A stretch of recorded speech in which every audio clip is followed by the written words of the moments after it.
persoa que máis sabe deste tema en Galicia e probablemente no mundo, que é Carlos Barros, leva moitos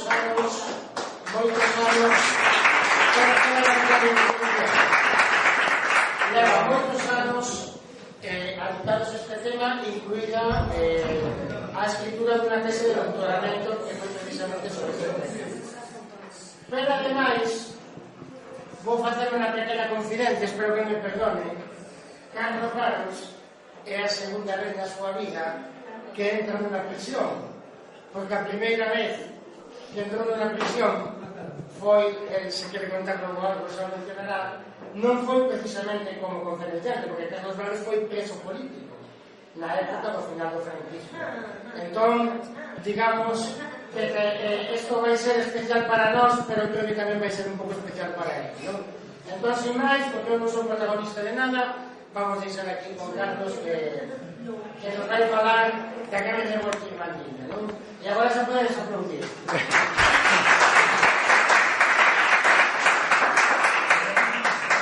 Bueno, moitas gracias, é a primeira vez que me aplauden antes de falar. É dicir que despois de falar non digo máis. Bueno, moitas gracias, bos días. Eu primeiro quero agradecer a Antonio Bernárdez e aos compañeiros profesores de ensino medio aquí no cárcere de Teixeira a invitación a estar aquí, que é unha invitación moi especial. Non é habitual que os profesores de universidade teñamos a posibilidade de transmitir todo o que investigamos, todo o que ensinamos nas universidades aos presos dos cárceres, non? Entonces, para mí é unha experiencia importante, a temos bastante difundida esta actividade en internet, sobre todo en Facebook, en Twitter, porque tamén pode ser importante como experiencia para animar a outros profesores de universidade a que veñan ás cadeas a contribuir a vosa formación. O meu recoñecemento para o traballo dos profesores que están aquí, de verdad que é unha experiencia para eles, pois, en fin, costosa, e creo que tamén o fan a gusto, vocacionalmente, me decía Antonio, e sobre todo o recoñecemento a vos que estades aquí, queredes aproveitar este tempo, esperemos que breve, para aprender algo e para formarvos e de maneira que cando salades fora teñades máis posibilidade de reinsertaros, de atopar un posto de traballo, etc. Por lo tanto, miña noraboa a profesores e alumnos. Efectivamente, eu entre o ano 1970 e 74 estiven no cárcere Vella da Coruña, no cárcere Vella de Vigo, no cárcere Vella de Ourense. Sí, claro, interno. Estiven preso. Nos decían que éramos presos políticos. Estiven tamén en Carabanchel de Madrid, pero eu estaba, curiosamente, por actividades sindicales, pois as comisións campesiñas en Ourense, ou pois que ocupáramos os traballadores unha empresa en Vigo porque escapara o empresario Consorcio Industrial do Miño, e entón, como todo isto de facer asambleas, folgas, reivindicacións estaba prohibido na época de Franco, pois os dirixentes nos metían presos. E yo dixen aos profesores, e vos lo digo a vos, eu tiña moi noviño, tiña 24 anos, pero foi unha experiencia de convivencia cos presos comuns que me marcou hasta o día de hoxe. En Carabanchel non, porque os políticos tiñamos dúas galerías para nós, pero nos cárceres galegos non, porque eran moi pequenos esos centros, entón compartíamos a vida diaria da prisión cos outros reclusos, non? E aí aprendín que todos somos persoas, non? Independientemente de que polo que estedes aquí, polo que estaban aquí, os meus compañeiros tamén presos, todos somos persoas.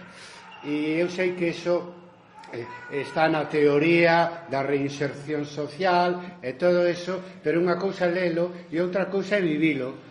pois eso, nas horas de patio ou, en fin, nos tempos que tiñamos para estar xuntos os presos entre nós. Si eu xa era unha persona comprometida socialmente e humanista, pois acabei sendo máis despois do meu paso polo cárcere. Por lo tanto, un motivo máis para vir con enorme gusto aquí a explicarvos a revolta irmandiña. Rapidamente, algún problema de conceptos. O término irmandiños nace a principios do século XX. Realmente eles se chamaban a xente común da Santa Irmandade do Reino de Galicia, porque utilizaron, crearon esa organización, a Santa Irmandade, para defender as súas reivindicacións populares e de justicia e de paz e de seguridade. Pero no tempo que das Irmandades da Fala, pois se rebautizou ese nome por un diminutivo afectivo como é Irmandiños, que o fixo sempre moi próximo, e ademais eu creo que facilitou que a revolta dos Irmandiños seña probablemente o feito histórico máis coñecido en Galicia de tempos pretéritos. Claro, non me refiro aos tempos máis recentes. Me preguntaba Antonio como chamar ao levantamento dos Irmandiños, revolta, revolución. Eu utilizo aquí grande revolta. Unha revolta, pois era, desde logo, foi unha revolta contra os señores, pero as revoltas polo regular tiñan un carácter local, e a de 1467, dadvos de conta que do que vamos a falar é dun levantamento social hai máis de 500 anos. Pois a de 1467 abarcou o conxunto do Reino de Galicia. E, polo tanto, podemos chamala tamén a Revolución Irmandiña neste sentido, e porque trastocou as estruturas sociais, mentais e políticas da época dunha maneira radical. Eu ás veces non emprego moito porque entre os historiadores se chama a revolución pois a Revolución Francesa no século XVIII ou a Revolución Rusa no século XX, pero claro, hai pouco estudiado e tampouco demasiadas sobre as revoltas que se poideron dar ao final da Edade Media, como é o caso dos Irmandiños. Daí que a revolta dos Irmandiños é un acontecemento de importancia europea, internacional, para entender o fin da Edade Media en toda Europa. A historiografía do século XIX, é dicir, os historiadores do século XIX, lle chamaban tamén guerra, por eso sería guerra irmandiña, pero actualmente xa escapamos dese concepto, ese término, porque unha cousa é unha guerra e outra cousa é unha revolta social, e hoxe se fala de revolta ou de revolución irmandiña. Non hai que confundir a grande revolta da que eu vou falar no ano 1467. Os rebeldes estiveron 2 anos no poder en Galicia. Non hai que confundir con un anterior en 1431 que tuvo un carácter local nas terras de Andrade, na zona fundamentalmente de Ferrol, dirixida por Roi Sordo, e que ás veces se confunde a primeira revolta irmandiña de 1431 coa grande revolta de 1467. Incluso se chama Fusquenlla a revolta de Roi Sordo. Fusquenlla en galego significa como camiño oscuro, como algo escuro, fusco, escuro. E é un mal nome que lle puxeron os contrarios dos irmandiños, mentras que os irmandiños chamaban Santa Irmandad. Porque decían que Deus quería que eles se levantaran contra os cabaleiros delincuentes. Para aclarar isto, que non haxa confusión entre 1431 e 1467, hubo varias pequenas revoltas, algunhas organizadas como irmandades con anterioridade á grande revolta de 1467. Bueno, eu tratarei de explicar o máis didácticamente posible, a ver se dá tempo. Tiña moito interés que houbera tempo para que fixerades preguntas por se algo non entendedes. Inda que pola cara que poñedes, penso que sí estades entendendo, aunque solo fora pola Es una obra de teatro, por eso lo tenemos ya. Bueno, pois espero que seña algo máis e que de verdad, si poñedes cara de prestar atención, pois eso sirva para que entendades bastante ou todo do que eu vos vou a explicar. Na Idade Media, que iso vai do ano 400 e pico ao ano 1500, me explico?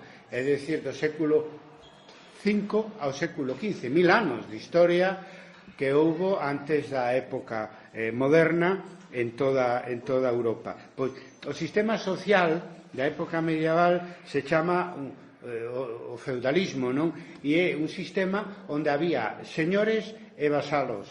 E os vasalos estaban obrigados a pagarlle unha renda, unha serie de tributos ao señor polo único feito de vivir onde ese señor mandaba na xurisdicción de ese señor, normalmente controlada a través dunha fortaleza. É unha cousa terrible, non? É unha cousa terrible porque non é que houbera un contrato agrario, que tamén había, foron os foros, sino que simplemente os que vivían pois na terra de Santiago, que era a xurisdicción do arzobispo de Santiago, tiñan que pagarlle ao ano tanto en especie, gando, os froitos do labor agrícola, etc., como en cartos e como en traballo. Tiñan que traballar para o señor X días ao ano. Un sistema que hoxe nos parece duro, pero o sistema anterior, baseado na esclavitude, era peor, non? Pero que, polo menos, os vasalos teóricamente eran libres, non pertencían eles e as súas familias ao señor, pero sí que tiñan que pagarlle os seus tributos, que moitas veces non lle deixaba, sobre todo en épocas de crisis, cartos para sobrevivir e para alimentar a súa familia.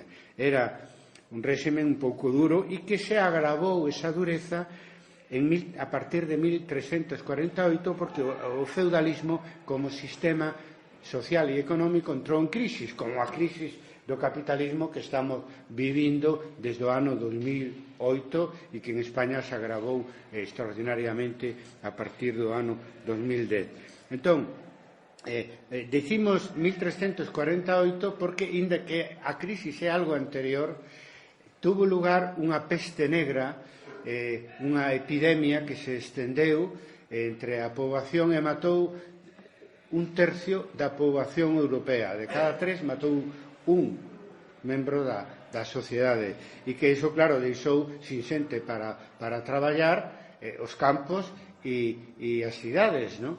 E iso agravou unha crise económica que viña de antes. Entón, que pasa? Que os señores feudais xa non tiveron tantos ingresos. Se produzo pois unha mengua dos ingresos señoriais, simplemente porque tiña menos vasalos e porque os vasalos tiñan menos posibilidade de pagarlle os tributos, ou mellor dito, non lles pagaban porque se rebelaban contra eles, porque se lles pagaban os tributos non podían alimentar a familia. Entonces, como reaccionou eses cabaleiros feudales, eses señores feudales, esa nobreza feudal? Son sinónimos para decir o mismo. Pois incrementando a presión sobre os vasalos e chegando a simplemente expropialos directamente. Se produzo un incremento dos agravios e dos danos e dos males, falo según as palabras da época, que os señores lle producían sobre os seus vasalos e, en general, sobre o conxunto da población, co obxectivo sempre de obter máis ingresos para manter o seu estilo de vida, o seu tren de vida, que supoñía ter séquitos militares, castelos, etc., etc. Se non se pagaba el tributo ese, entonces que le pasaba? Pois nada, os irmandiños non pagaron durante 2 anos e non lles pasou nada. Pois había cárceles pero cando había un impago de impostos, pois a autoridade judicial podía facerlle unha prenda que se decía quedarse con algún ben. O tema é que cando se trataba dun movimento colectivo, veredes, porque iso volverá a salir, é moi difícil meter a todos os que te alimentan na cárcel, comprende? Entonces, o non pagar os tributos normalmente é un movimento colectivo e se facía moi difícil para os señores pois metelos a todos nas cárceles. De feito, non había, se utilizaban pois algunha celda ou cela nun mosteiro ou, sobre todo, algunha habitación ou celda ou cela nun castelo. Pero usaban máis para as guerras entre eles e para o problema de impago de débedas que para outra cousa. Estos agravios era simplemente a utilización da forza para conseguir máis ingresos para os señores. Tamén a crisis agravou a guerra entre eles, a guerra interseñorial, a guerra entre os cabaleiros, onde pelesaban por ter máis terras e máis vasallos. E tamén se produzo unha gran ofensiva polo poder político, porque se tiñan o poder político tiñan máis medios para presionar e para obter máis ingresos señoriales e manter o nivel de vida privilexiado que eles tiñan.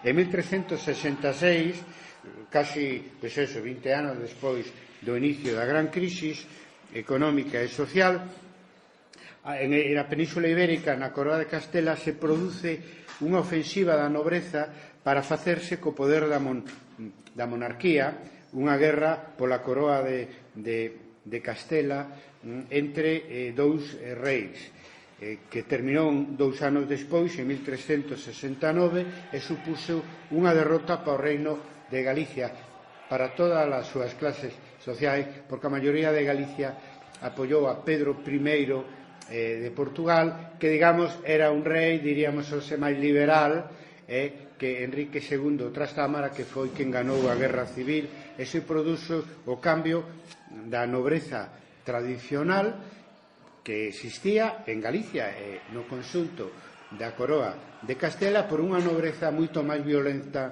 e moito máis agresiva. De feito, que o século XV en Galicia, os 100 anos despois, houbo máis guerras entre eles, pero sobre todo máis revoltas dos de enbaixo contra os de enriba, dos vasalos contra os seus señores.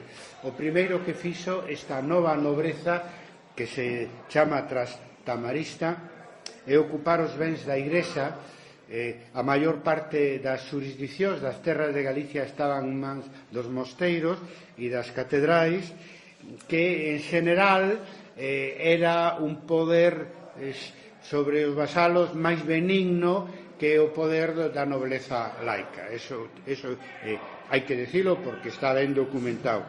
Pero tamén eran moi vulnerables os señores eclesiásticos, os abades dos conventes, os bispos, o arcebispo era moi vulnerable e caeron as súas terras nas mans de esa nova nobreza ávida de poder e que non lle importaba pois perxudicar ao resto da sociedade, empezando polos mosteiros e polas catedrais.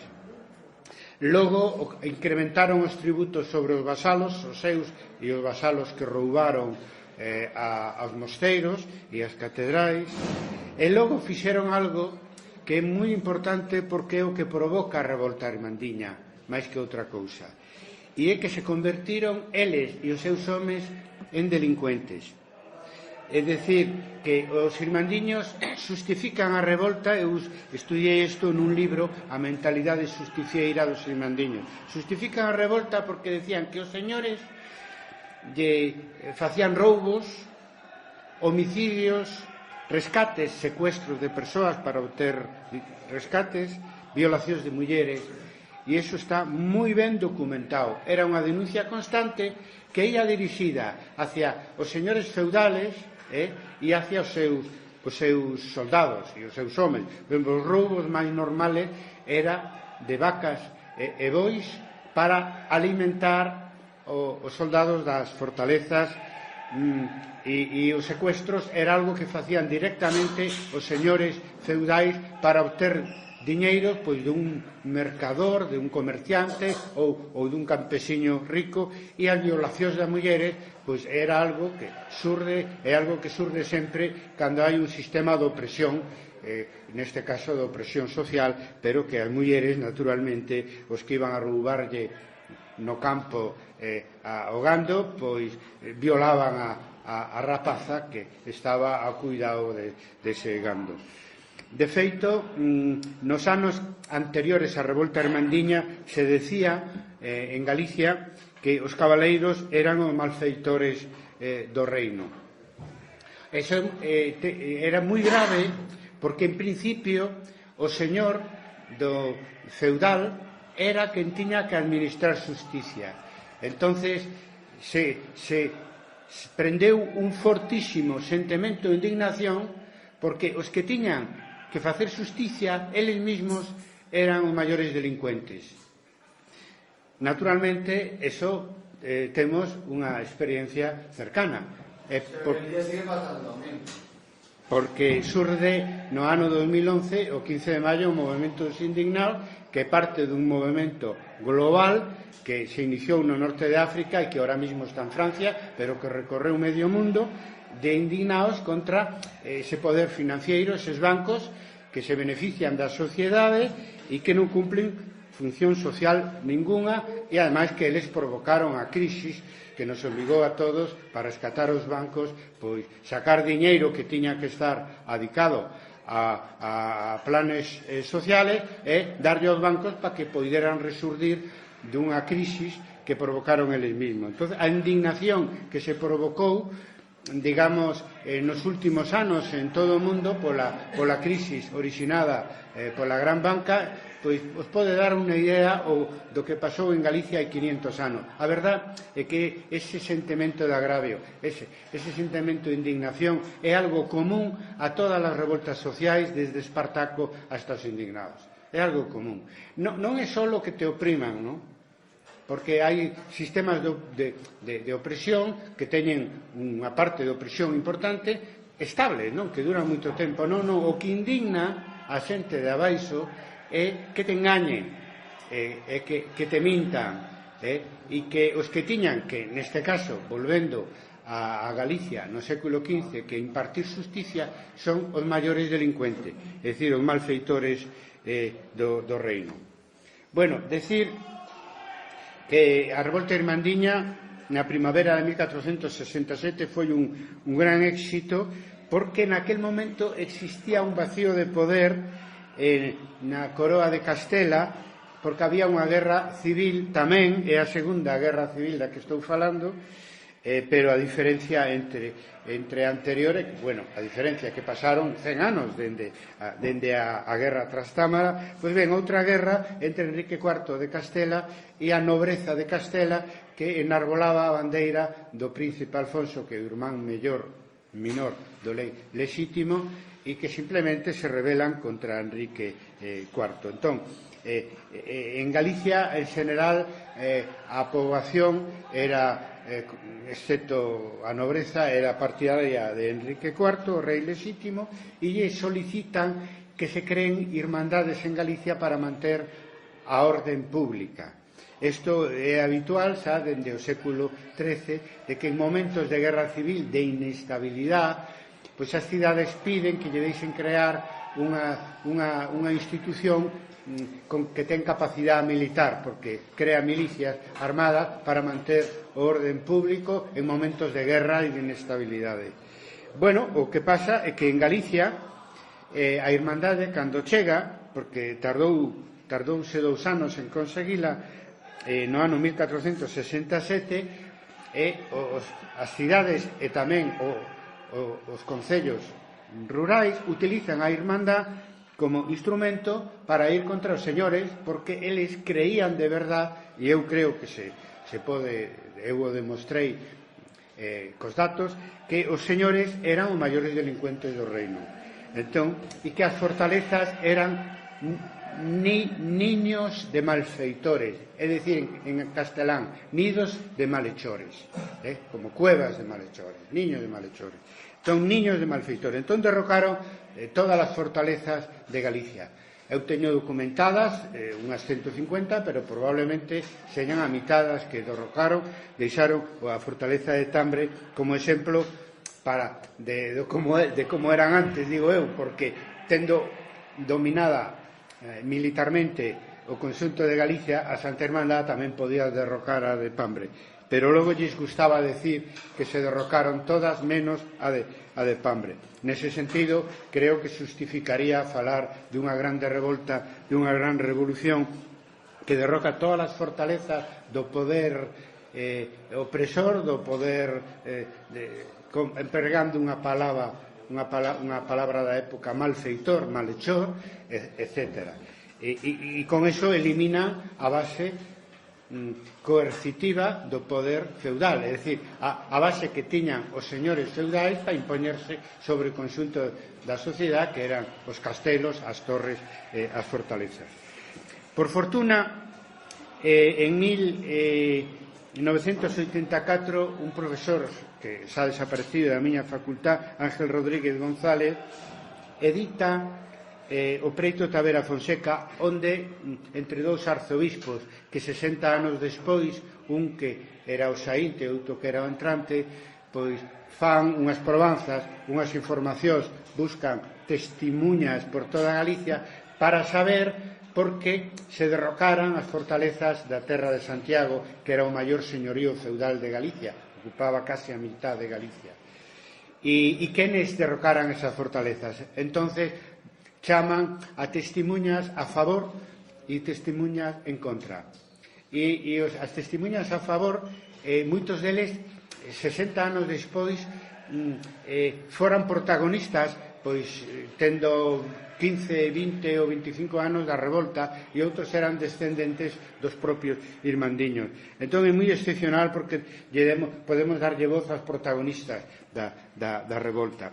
Naturalmente a revolta foi maiormente popular, de campesiños, de pescadores, de artesanos das cidades, pero que conseguiron atraer ou que se aliaron por eso que podemos falar dun protagonismo coral ou dun protagonismo transversal con sectores que hoxe chamaríamos clases medias, como a burguesía, comerciantes generalmente das cidades, ou a pequena e a media nobleza, é dicir, os fidalgos e algúns cabaleiros que non tiñan demasiado poder e se xuntaron coa Santa Hermandad, así como sectores da Igrexa baixos e medios, como os clérigos e como o que é a clase media eclesiástica, que normalmente eran os cabidos catedralicios, os coengos das catedrales, que xogaron un papel moi importante na revolta e no seu triunfo, aínda que o poder militar estaba nas mans das tropas formadas por campesiños, por artesanos e por pescadores. Bueno, antes deso tiñamos unha idea do que fora a revolta irmandiña antes da publicación en 1984 do preito Tavera Fonseca, sacada de un nobiliario de un coruñés, Vasco da Ponte, que se mostra moi contrario aos irmandiños, que escribe tamén, pois eso, 60 ou 70 anos despois da revolta, pero era moi partidario dos nobres que foron derrotados polos irmandiños. Sobre todo admiraba, tiña como ídolo a Pedro Madruga, e só fala da parte de derrota que tivo o final da revolta irmandiña, e os insulta no nobiliario da Ponte, chamándolle viles, chusma, viláns, etc., o do peor, no? O sea, un representante daqueles señores que derrotaran 60 anos antes a Santa Hermandad do Reino de Galicia. Entonces, leendo a Vasco da Ponte, é dicir, a este portavoz dos nobres, se saca unha idea de derrota pesimista sobre o que significou a revolta irmandiña, que, se os escoitas a eles no preito da Tavera Fonseca, é todo o contrario. E veremos sobre ese tema, volveremos máis adiante. A clave de por que surde a revolta irmandiña en Galicia e nese momento se explica pola mentalidade de revolta. É dicir, porque a crise do feudalismo dura casi século e medio, según os lugares. Pero, bueno, aí dura máis e outros menos.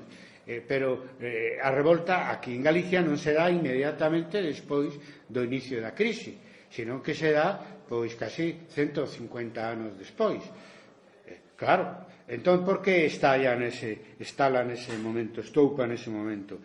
Pois por un problema de mentalidade, do que sentían, do que pensaban, do que se imaginaban, do que sufrían os propios protagonistas, a maioría da sociedade, e ese sentimento de agravio, de indignación que tiña hacia a clase dominante, esa nobreza trastamarista. E logo, por ese sentimento antifortaleza, que era tremendamente fortísimo, Cando derrubaban unha fortaleza, non deixaban, decían eles, pedra sobre pedra. Nalgún sitios o derrubamento se fixo con tanta espontaneidade que lle caían as pedras en riba aos propios asaltantes e tiñan, como se conta no preito Tavera Fonseca, que sacalos coas pernas rotas nos carros de bois. É dicir, que había odio, un odio que se focalizou hacia as fortalezas como o símbolo da opresión feudal. E, sobre todo, era, finalmente,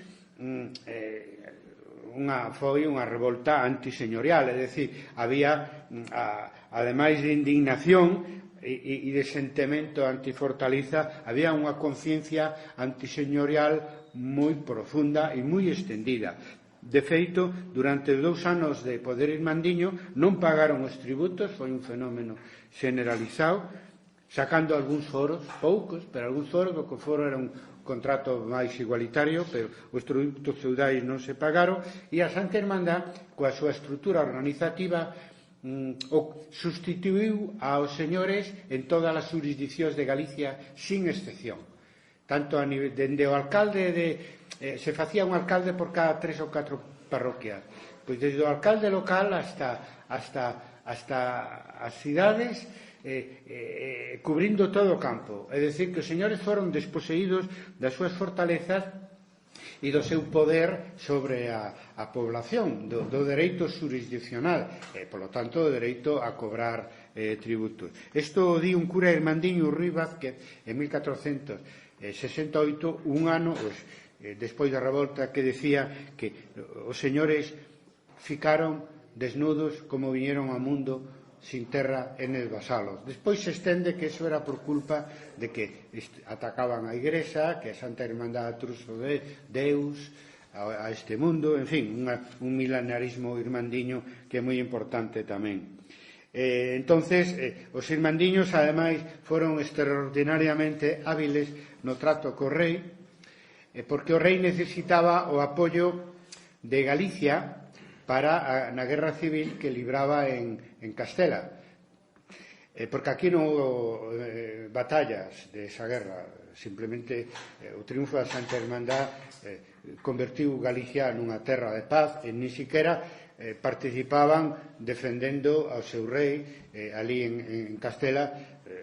Eso todo hai que dicirlo, aproveitaron a guerra civil para alcanzar o poder con toda claridade. O rei necesitaba o apoio político da Santa Irmandade do Reino de Galicia, polo tanto fixo a vista gorda cos derrocamentos que houbo aquí. Incluso o 6 de xullo, máis ou menos 2 meses e medio ou 3 meses de comenzada a insurrección xeral contra as fortalezas, lograron os irmandiños que o rei Enrique IV lles enviara un documento aceptando como vos e legalizando, por tanto, os derrocamentos das fortalezas en Galicia.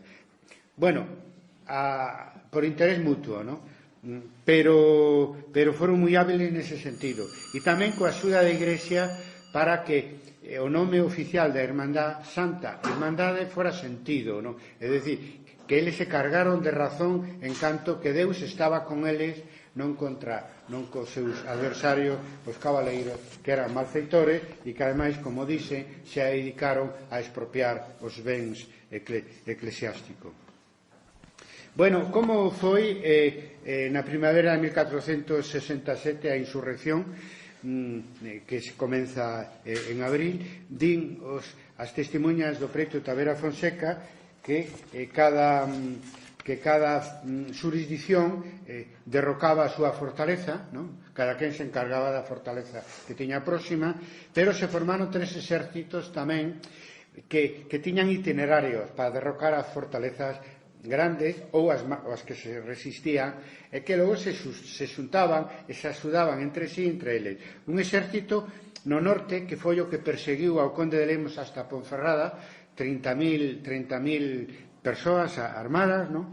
Un segundo exército no centro, ao redor dos dirixentes irmandiños de Santiago de Compostela, que foi o que derrocou as grandes fortalezas no centro de Galicia, e un terceiro exército no sur, que é o que se forma no Bispado de Tui para manter o asedio da cidade de Tui durante un ano, porque a cidade de Tui resistiu, dirixido, con Álvarez de Soutomayor, que se refuxiou dentro e que tiña na práctica o control da cidade. Entón se refuxiou ali e estuveron un ano asediando hasta que Álvarez de Soutomayor morreu, creemos que de morte natural, e no momento de facer testamento deixou dito que entregaran a Santa Irmandade Tui.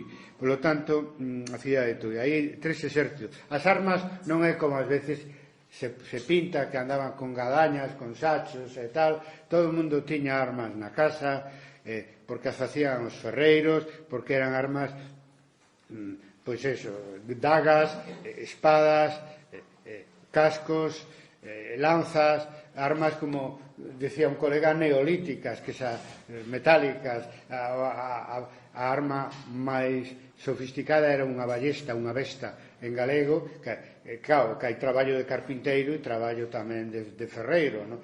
Que tamén as había, e había moi bons besteiros, moi bons ballesteiros. Todo o mundo tiña armas, e ademais as tiña porque tiñan que participar antes da revolta nos exércitos señoriais cando os señores entraban en guerra entre eles. Pero non nos engañemos, hai violencia ao principio e ao final da revolta, pero durante o goberno irmandiño procura cumplir esa promesa, digamos, ese resorte que o levou a revolta, que é asegurar a paz, a seguridade e a xusticia no reino.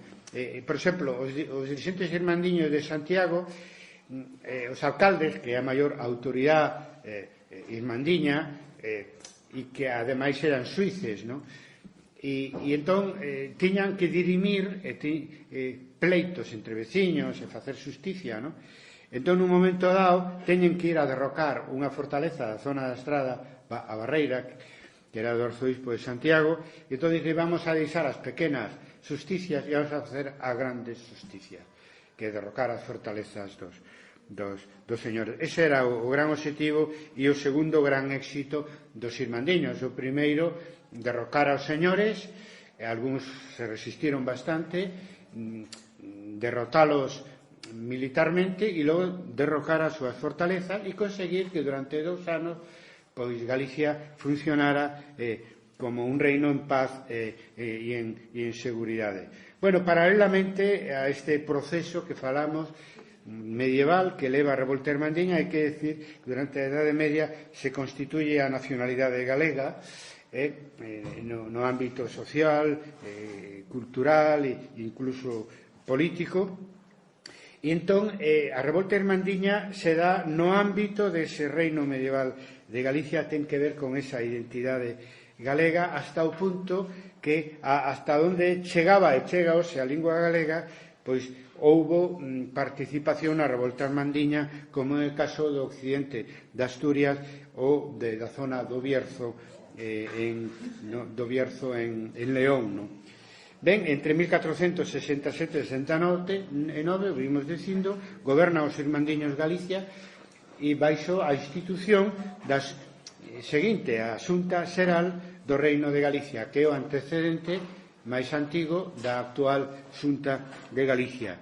Se reunían se reuniron, era unha especie de institución onde o poder executivo, o poder legislativo e o poder judicial se fusionaban. É dicir, porque entonces, e para eso se reunían e elixían diputados, pero tamén asistían os alcaldes e outros cargos irmandiños, e eu creo que era unha asamblea bastante aberta ás xuntanzas da Xunta de Galicia na época irmandiña, que houbo, foi trashumante, houbo en Melide, en Betanzos, en Santiago, en Ourense e en Lugo, sempre con esa conexión co rei un pouco ambigua, donde, por exemplo, o rei pide á Xunta de Betanzos que respetara as fortalezas dos Zúñigas, vamos, que Visconde de Monterrey e Condesa de Ribadavia, que eran amigos do rei, polo tanto, lle pedía o favor que respetaran as súas fortalezas, e non o fixeron. O sea, aínda que non o creades, no dereito medieval existe un lema: obedecer pero non cumprir, e era legal. Obedecer, pero se consideras que é injusto, non cumpras a lei. E non cumprían co rei. E o rei, a pesar de todo, mantivo o seu apoio aos irmandiños, pois, principalmente porque lle interesaba en términos políticos.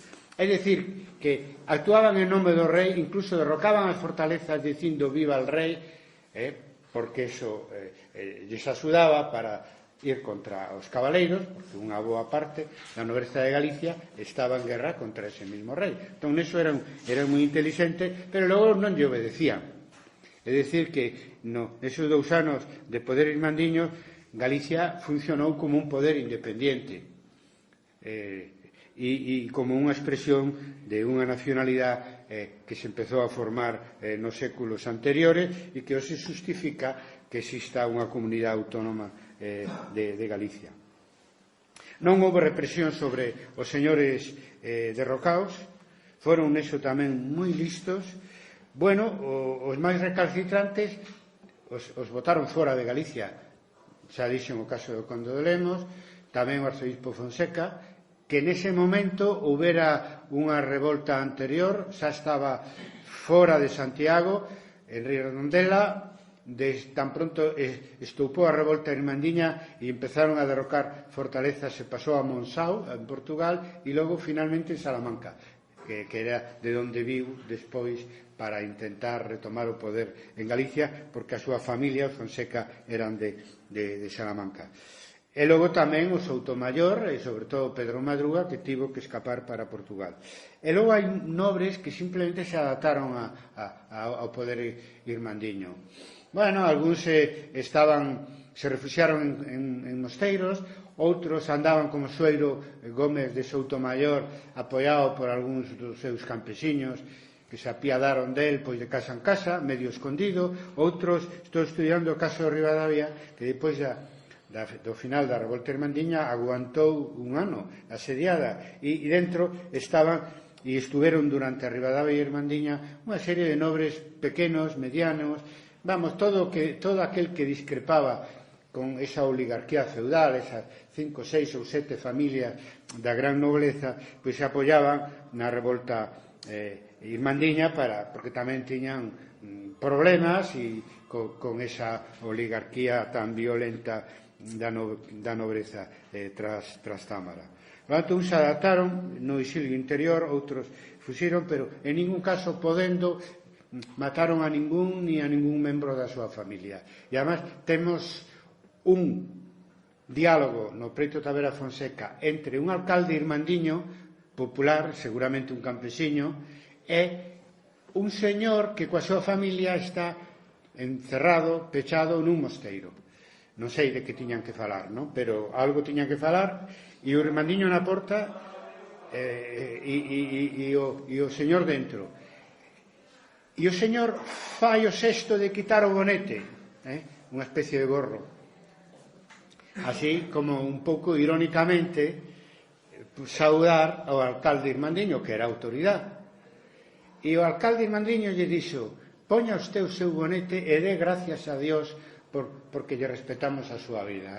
Por lo tanto, cando digo eu que respetaron as súas vidas e foron conscientes, e que hai datos que indican que sabían o que facían. E iso axudou a que despois, cando os señores volveron ao poder, non houbera represión por parte sobre os irmandiños. Bueno, que pasou 2 anos despois, outra vez na primavera? Bueno, na primavera porque as guerras e as revoltas na Idade Media, incluso despois, son na primavera, porque con tanta chuvia, con tanto barro, con tanta tronada, como comprenderedes, eu sei que en algunhas películas poñen así batallas así, nesas condicións, pero podendo escoller tamén para a guerra, escollían o tempo, non? Que de morrer, por lo menos morrer con un sol que brilara. No, bueno, é verdad que nas primaveras había máis guerras e máis revoltas. Entón, na primavera, 2 anos despois, se forman 3 exércitos. Un no norte, o conde de Lemos, que volve da parte de León con tropas que lle prestan pois a súa familia, en fin. O rei non participa nesta contrarrevolta, nin o rei de Portugal nin o rei de Castela, porque apoiara os irmandiños, e Enrique IV, ademais, un ano antes de morrer, aínda, digamos, agradece a Betanzos o papel que xogou a cidade de Betanzos na revolta irmandiña, porque era unha cidade do rei. Por lo tanto, non se meteu. Fixeron, digamos, os seus exércitos empeñando os seus capitales e buscando apoio das familias e de nobres amigos. Viu, por lo tanto, un exército polo norte dirixido polo capitán Irmandiño, un exército no centro dirixido por Fonseca e un exército no sur dirixido por Pedro Madruga e Pedro Álvarez de Soutomayor, que son simétricos dos que falaba no inicio da revolta, pero ao contrario, cando falaba dos exércitos irmandiños. Entre o exército do sur e do centro teñen unha batalla en Valmalige, cerca de Santiago, un topónimo que aínda non atopei, que gañan os señores. Entre outras cousas porque tiñan máis cabalería, máis xente de a cabalo pelexando. Os exércitos irmandiños eran máis de infantería.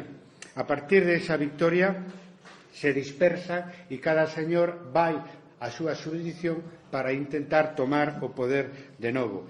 E, aínda que gañas nesta batalla campal e outras batallas campal, se estrelan contra as vilas e as cidades amuralladas. Entón se produce un período de 3 anos de tiros e aflosas. Decía que Ribadavia aguantara un ano asediada, pero tamén pasou con Santiago, que o Fonseca asediou a cidade, pero aguantou pouco, porque o feriron unha perna e veía que mentras ela asediaba Santiago, os señores cabaleiros da terra de Santiago querían sacarlle as súas terras. Por lo tanto, deu un xiro e se puxo de acordo co Concello de Santiago e de Pontevedra, cos irmandiños de Santiago e de Pontevedra, deu un xiro e se aliou contra esos cabaleiros que eran os seus amigos antes, apoiándose nos antigos irmandiños.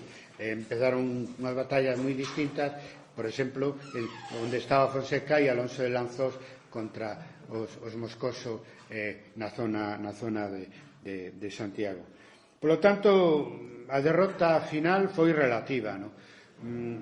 O que conseguiron os exércitos señoriais é acabar coa xunta do reino de Irmandiña de Galicia, eso seguro, porque xa non perderon a capacidade de organizar exércitos que se apoyaran entre sí, e entón cada cidade tiña que aguantar por sí mesma, sin esperar a axuda dun exército que solían ser de 4.000 ou 5.000 homes que podía ir a botarlles unha man.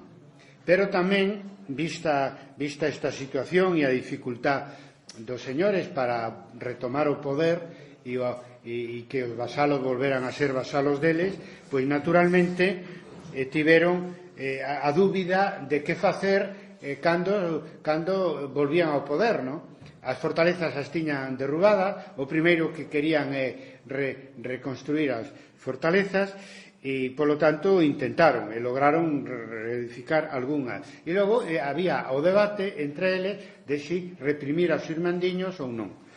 Entón, no Preto Tavera Fonseca nos contan outro diálogo en que Pardo de Cela, o mariscal Pardo de Cela, que logo degolaron os reis católicos en 1483, lle decía ao conde de Lemos, lle decía: señor conde, lle pedía ao señor conde que enchiese los carballos con sus vasallos, e el lle decía que non había de vivir dos seus carballos, é dicir, lle decía que llenase, en castelán vou dicir, llenase los robles con sus vasallos, que os colgara do pescozo das ramas dos robles, dos carballos.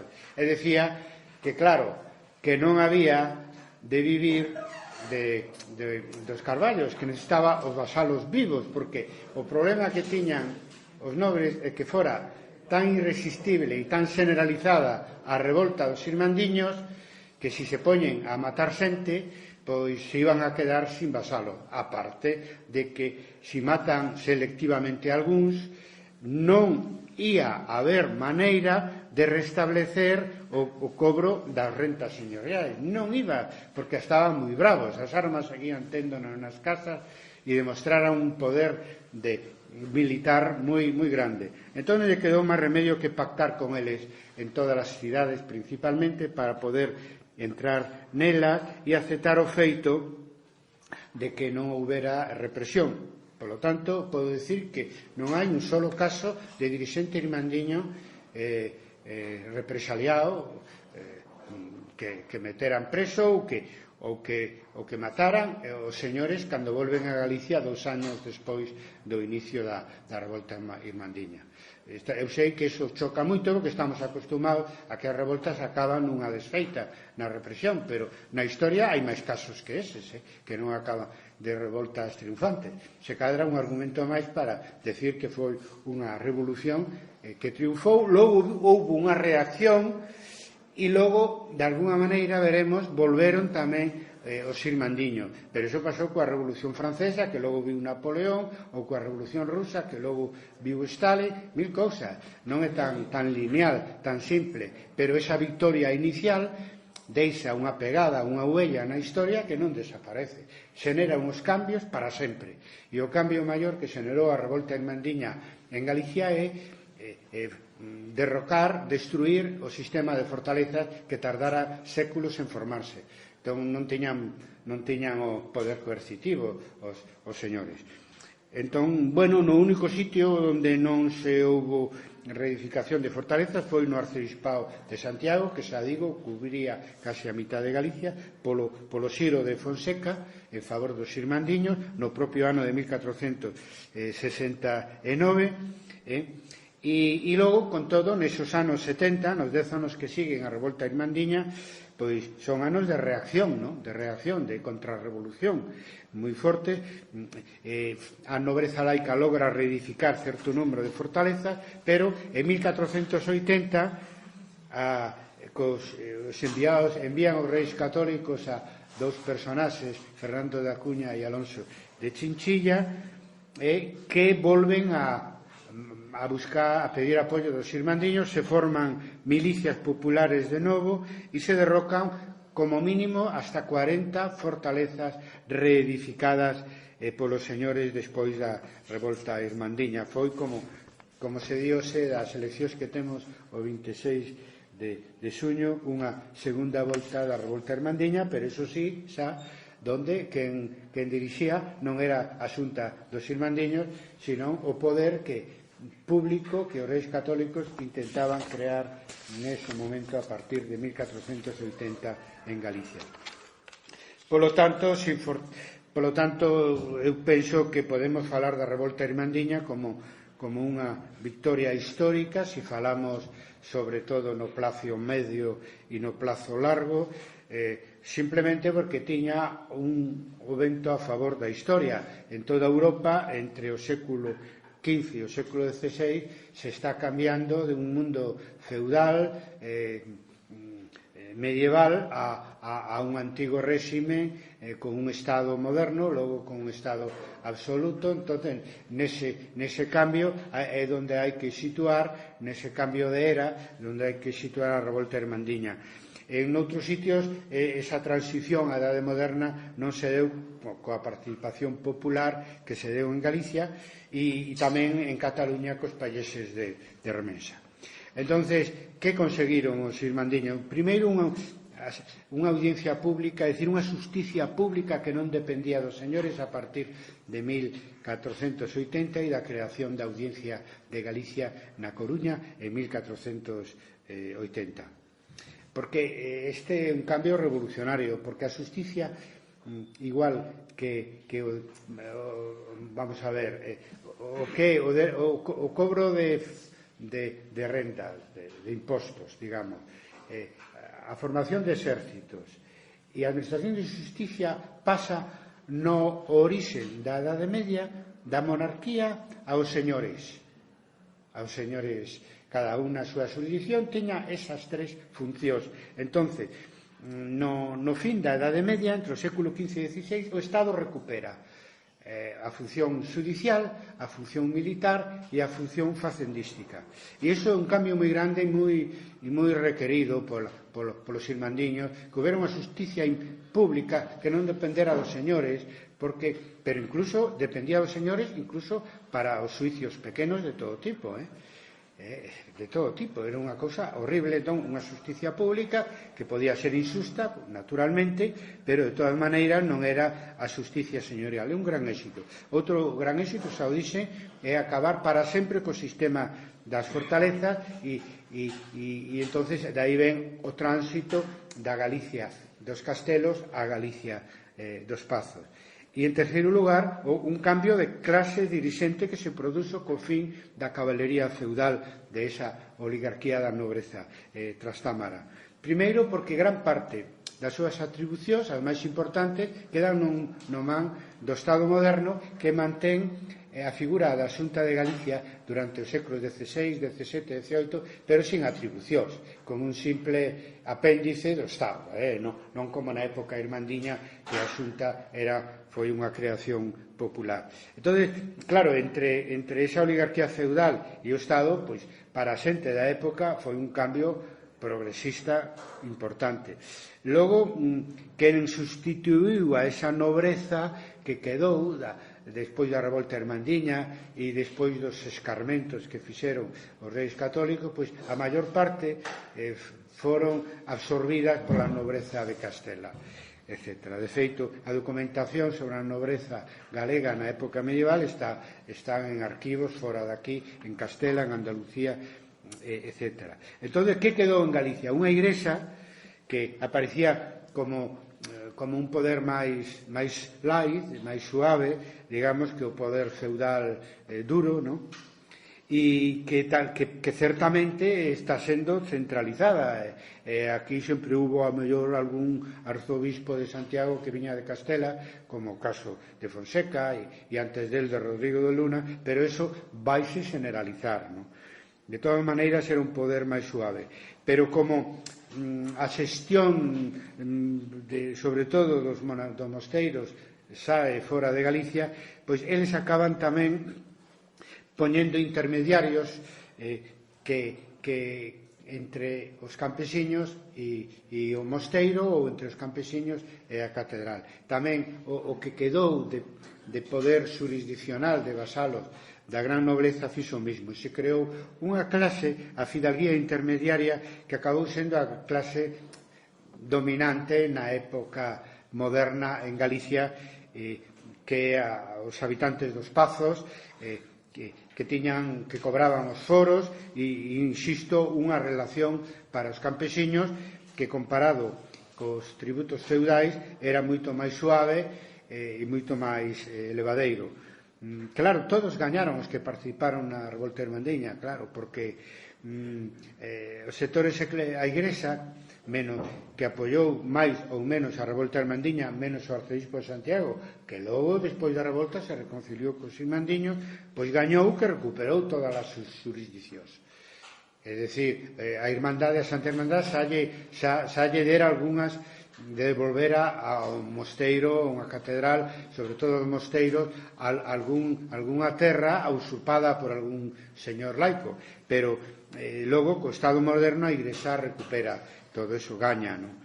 A fidalguía intermediaria, porque os fidalgos que apoyaron a Revolta Irmandiña, pois ao final o que conseguiron é que esa clase fora mayoritaria na Galicia moderna. E sobre todo os que máis gañaron son os campesiños, porque sin fortaleza, sin agravios, pois claro, vivían mellor, viviron mellor simplemente porque ademais as rentas jurisdiccionais, as rentas estrictamente feudais foron revisadas pola Audiencia de Galicia paseniñamente, pouco a pouco, nos anos que seguiron a 1480. Daí que un atopo no preto Tavera Fonseca entre os anos 1526 e 27 un sentimento de victoria que é mayoritario no preto Tavera Fonseca por parte da maioría das testemunhas que son favorables aos irmandiños, algúns simplemente porque participaron de cando eran adolescentes e outros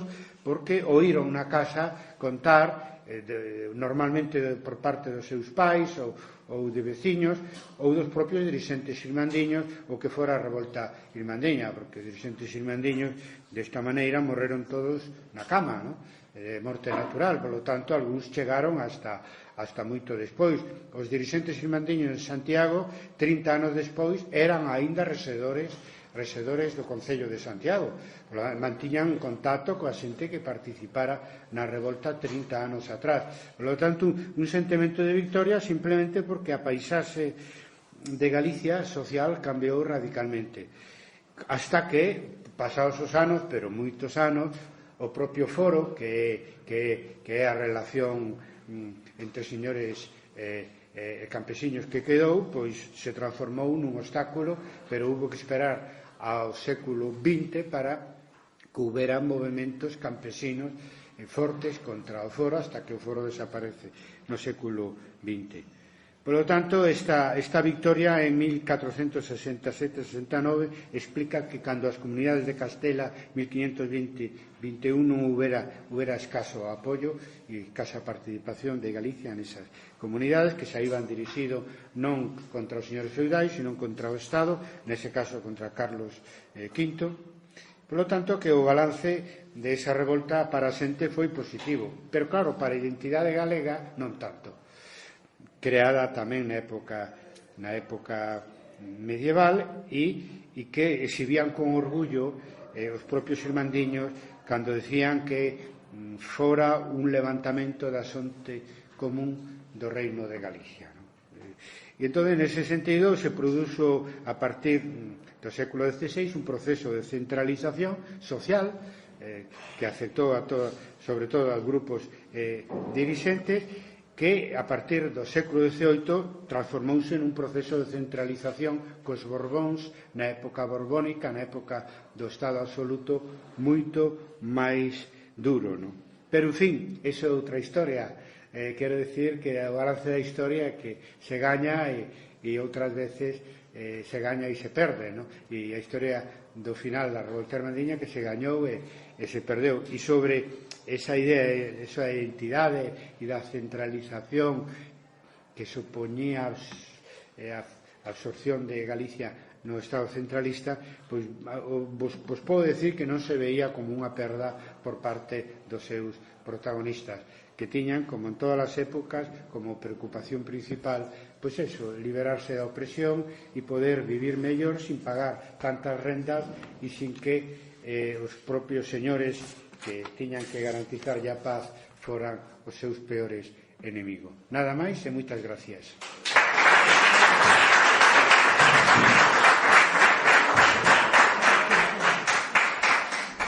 Bueno, creo que temos para algunhas preguntas, non, Antonio?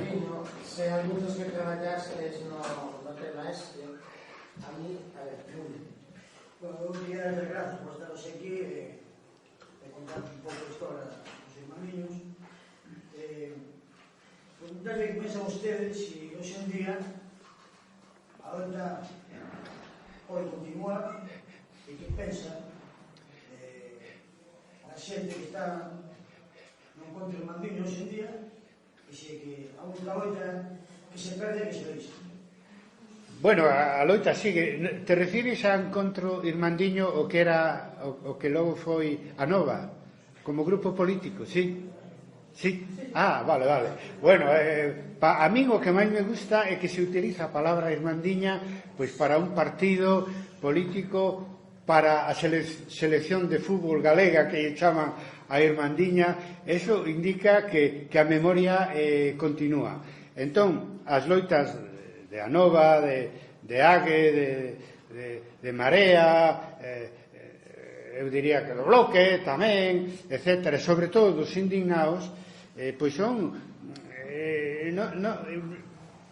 coñezan ou non coñezan os seus participantes, que houbo 500 anos atrás esa revolta, pois siguen o mesmo mecanismo, é dicir, de as revoltas contra as injusticias, as revoltas sociais contra as injusticias, contra unha clase dirixente que en momentos determinados perde o consenso social e hai que cambiala. Claro, agora temos un sistema democrático que nos permite cambiar o goberno con moita dificultad, porque os medios de comunicación están a favor do sistema establecido, pero se consigue acceder aos gobernos, e en España e en Galicia estamos moi cerca deso.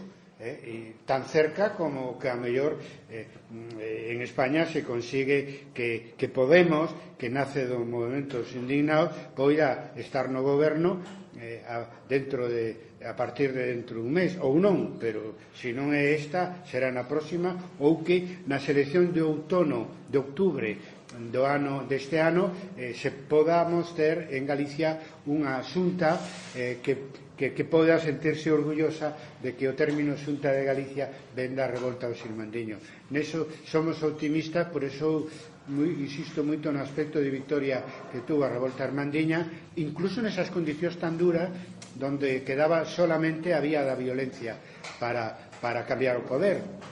O sea, temos unha democracia que nos costou moito conquistar e que hai que utilizala para que esa indignación social chegue ás institucións públicas, e se pode facer. Por eso se dice, si se pode. O sea, que sigue vostede, non me contestou a pregunta, algo que me dixe. O sea, vostede pensa que a única loita que se perde é a que se deixa, ou que pensa? Non, penso que está vendo loitas e que poden gañar políticamente. Está vendo loitas, que xa o digo, sería repetir o que se dice. Está vendo, nunca hubo movimentos sociais tan poderosos en España como nos últimos 4 ou 5 anos, desde que se iniciou a política de austeridade no ano 2010, e iso han generado uns movimentos políticos que poden alcanzar o poder, como no caso da cidade da Coruña ou da cidade de Santiago ou da cidade do Ferrol, coas Mareas, ou de Madrid ou de Barcelona, e tamén eso pode conseguirse no goberno central e no goberno autonómico, e iso ven de un movimento social, de unha rebeldía sociais, claro, nun contexto democrático. Che digo que sí. Mais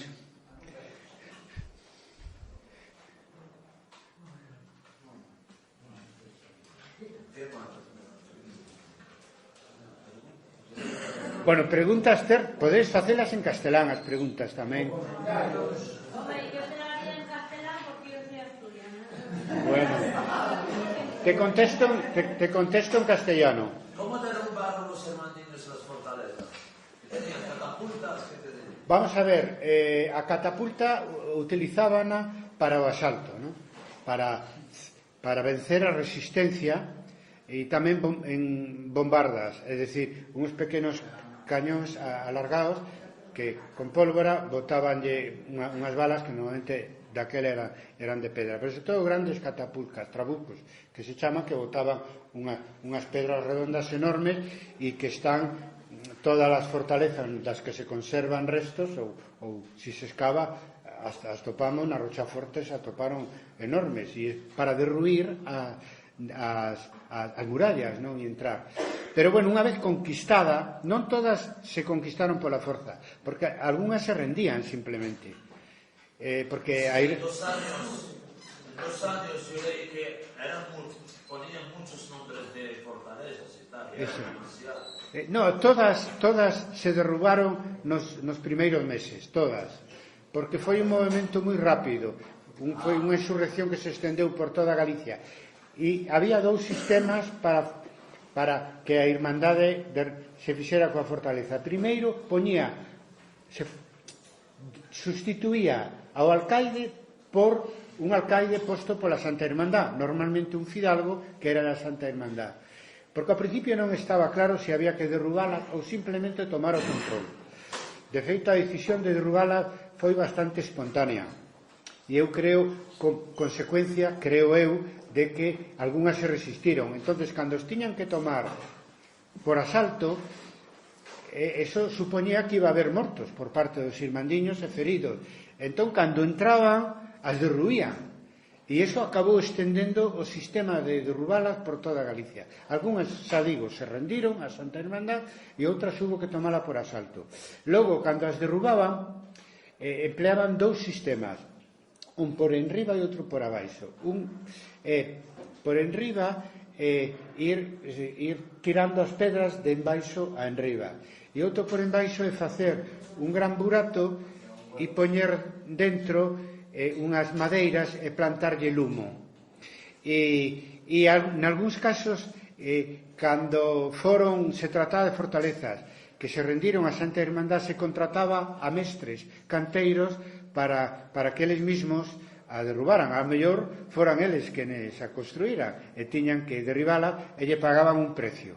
É dicir, hubo diferentes sistemas, pero todo eso se resolveu nun período moi breve. Vamos a ver, empezou en abril, en xullo é a carta de Enrique IV dando por vos os derrocamentos e pedindo que as fortalezas que se resistían, que se rendiran a Santa Irmandad. Eu calculo que a cara a setembro así podían estar derrocadas todas as que se derrocaron, as que vedes neses listados. Sí, claro, xa os expliquei que solamente no Reino de Galicia tivo lugar. Por exemplo, o castelo de Ponferrada se derrubou, pero é que Ponferrada... Bueno, entonces, que pasa? Que despois os castelos que vedes, que chaman os templarios, non sei por que chaman os templarios. Entonces, que pasa? Que algúns se reedificaron e foron derrubados. Entón, todo o que queda hoxe en día é porque se reedificou despois. Porque castelo da época anterior aos irmandiños, en rigor, solo temos documentado o castelo de Pambre. De feito, en Galicia non hai grandes castelos como, por exemplo, en Guimaraes se vas a Portugal ou non sei, Simancas se vas cara en Valladolid.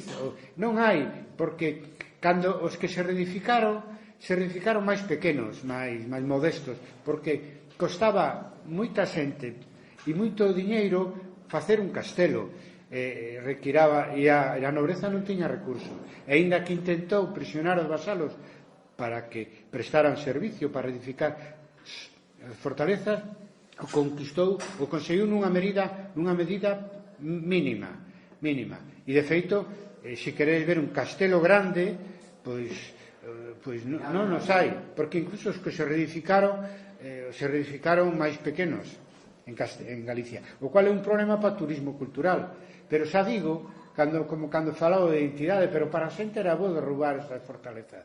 Para non ser malo, porque, claro, é un atractivo turístico, pero que conta para o historiador, e que diría para todos nós, o que quería a xente de cada momento, o benestar da xente de cada momento, non?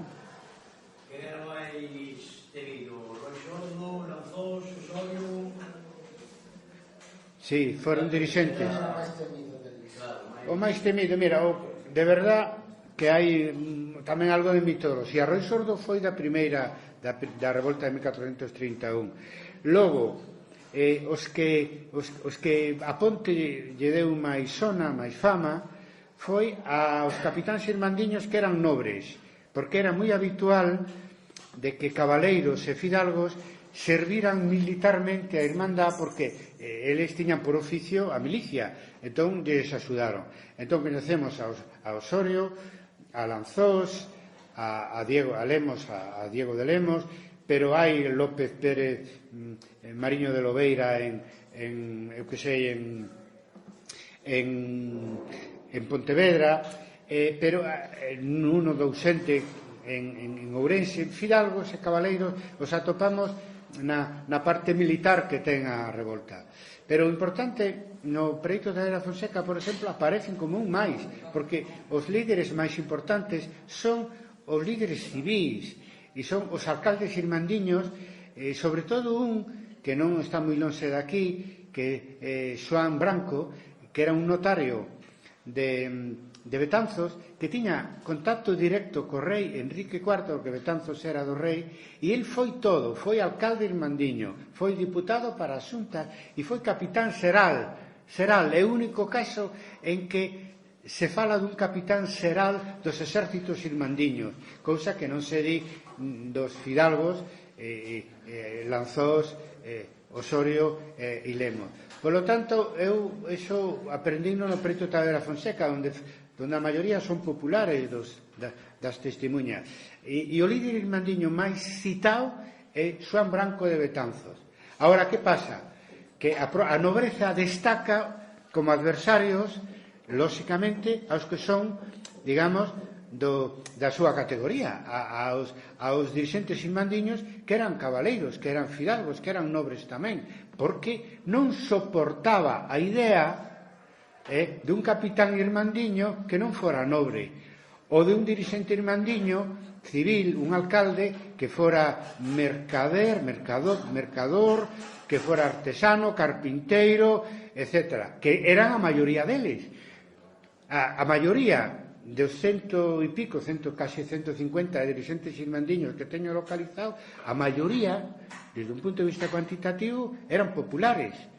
Pero eso era o que peor levaba a nobreza. Por eso vos contei ese diálogo entre o señor que se burla do alcalde irmandiño popular nas portas do mosteiro. Daí que eu me atopo que o dirixente irmandiño máis célebre para digamos, a cultura popular en Galicia era Xoán Branco, un notario.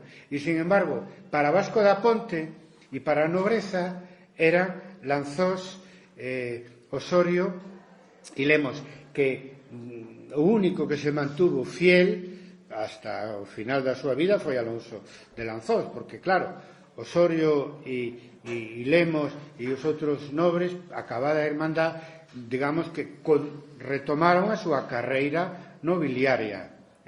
Retomaron a súa carreira nobiliaria, podemos consideralo lóxico ou non, pero Diego de Lemos, por exemplo, un ano despois non estaba cos irmandiños, estaba cos señores máis reaccionarios, loitando contra o exército de Fonseca e os irmandiños.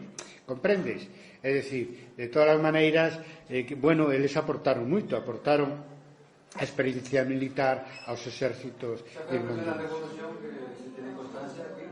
Pois eu creo que a única revolución que hubo na historia de Galicia, que podamos chamala como tal.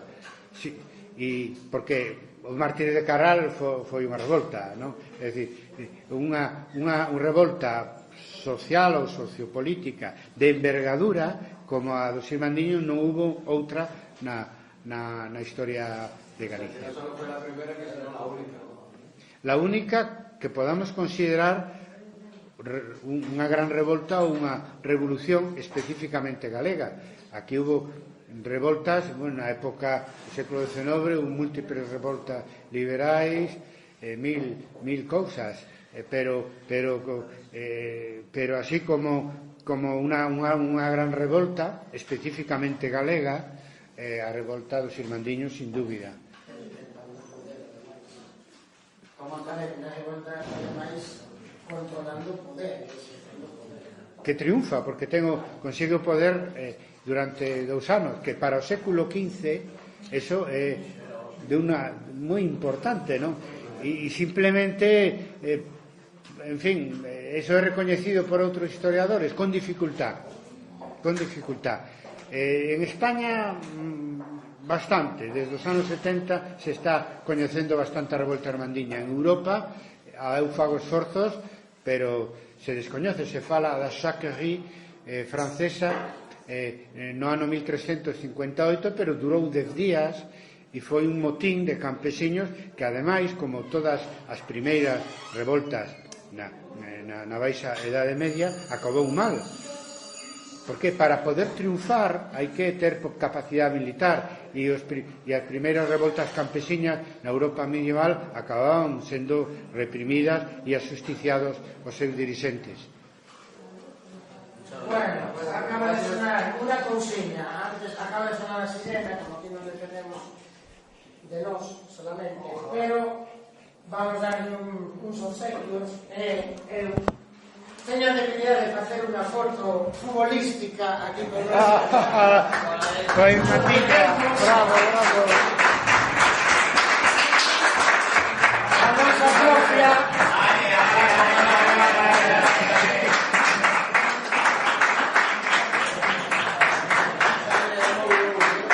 A nosa propia camiseta irmandiña, non? Ademais elaborada aquí, bueno, os internos. Todos andará. Le daremos publicidade. Moitas grazas, porque aquí eu sei. Bueno, Eres de Anova, tú. Bueno, Simpatizas, así. Ahora tengo un placer. Muchas gracias, amigos. Muchas gracias, amigos. Que os sea leve la estancia, que os sea leve y rápida y que dure poco. Nos vemos en la calle. Nos vemos en la calle. Ya metemos así un concepto de la revista que metamos na escola. Muy bien, bueno, Antonio. A los invitados, pues muchas gracias. Oye, gracias por todo.